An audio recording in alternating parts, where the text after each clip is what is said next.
Hi, everybody. This is Lowell, and we're talking about how to start a music school. And one of the very first things that I did is to decide or understand what the value is of what you have to offer. Everybody has what they want to give as a gift to somebody else, and it's kind of funny sometimes. If you ever try to give a gift that you would give to yourself to somebody else on Christmas, and they open it up and they're lackluster about how they do they really like it or not. It wasn't something they wanted; it was something that you wanted. So when you're thinking about what is my value, what is it that I can offer and give to somebody else, it's not necessarily what you would want to give. There are a lot of different directions that I could go in terms of as a musician that I would wish that people would want, but that's not really the case. The case is they want what they want, and they see value in how they see value, and so your mindset should be, what do I have that they would literally pay money to meet their need? And so I made a list of maybe 18 or 20 things. And so this is a, uh, a pre-video to the videos that I made earlier that when I first started out. And so this will be at the beginning of each one of those, this video here. And so this is just a prelude to those videos. And this you'll have to create your own. You'll find that you have a clientele, you have people in your community that will want certain aspects of what you have to offer. And so the main thing is to get into the mindset of what is it that other people are wanting. It's empathy. You're empathetically getting into the mindset of the consumer, of the customer, to say, what is it that they want? And then as you do that, then what you have to offer will actually come up. It'll rise to the top, but it's all initiated by the mindset of what is it that the other, the people that you're serving, what is it that they want? Hi, everyone. This is Lowell with another thought about the benefits of studying music, and that is mathematics. Music is fundamentally mathematic, even though it is used to convey emotion, and we understand it as communication. But with high level, really any music, but especially high level created music, there are techniques and tools that are used that use a lot of mathematics. One is in thematic development. And there's a type of analysis for a lot of modern classical composition called Schenkerian analysis, and that is where you look through the entire piece to find the same types of patterns of intervals. And in order to understand an interval, I have a little keyboard here. There are 12 notes in an octave, and so here's middle C to an octave above. And the ratio, or the interval, the space between the notes is what an interval is called. And so you have minor seconds, minor thirds, major thirds, perfect fourth, augmented fourth, diminished fifth, perfect fifth, minor sixth, minor seventh, major seventh, and the perfect octave.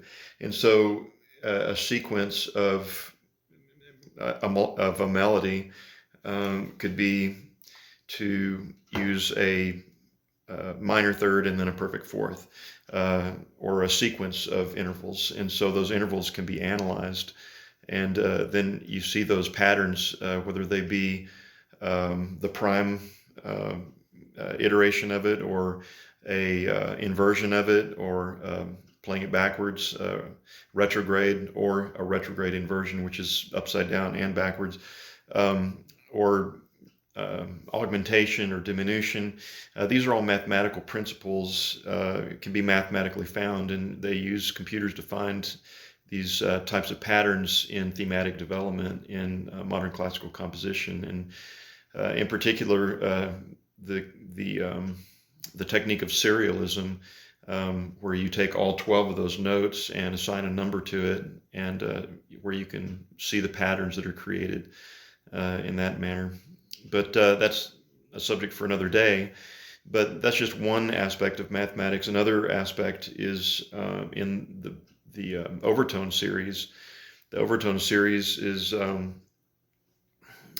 have a fundamental, and then that fundamental times itself is the frequency that it represents, which is let's say that we're talking about 10 hertz or 10 vibrations per second, and then the first note or the first harmonic is times 2. So if it were 10, then times 2, that'd be 20. Then the third note of the harmonic series is times 3. The fourth note, times 4, on up the overtone series indefinitely. And so there you have, irrational numbers. You have primary numbers that you're dealing with, and in terms of which of those overtone frequencies are boosted in volume or diminished in volume, causes the type of timbre that a sound has. Like, what is the difference between a piano playing the same note as a clarinet? Why does a clarinet sound like that instrument and the piano sound like a piano? It's because of each one of these overtones being raised in volume or not. A clarinet, I believe, is the odd integers all the way up the overtone series that causes a square wave.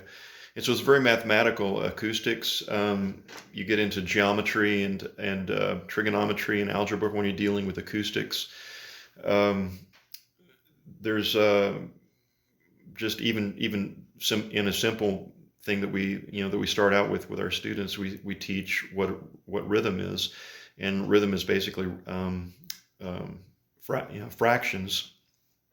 And so you have a whole note, and then you divide the whole note in half, and that's a half note. Then you divide the whole note in fourths, and those are quarter notes. And you keep dividing in half. It's actually rather similar to the frequency spectrum, the subject of frequency, and that's how we derive rhythms. And so mathematics is all over music. And if you want to have a tangible a way of experiencing mathematics, I can't think of any better way than studying music.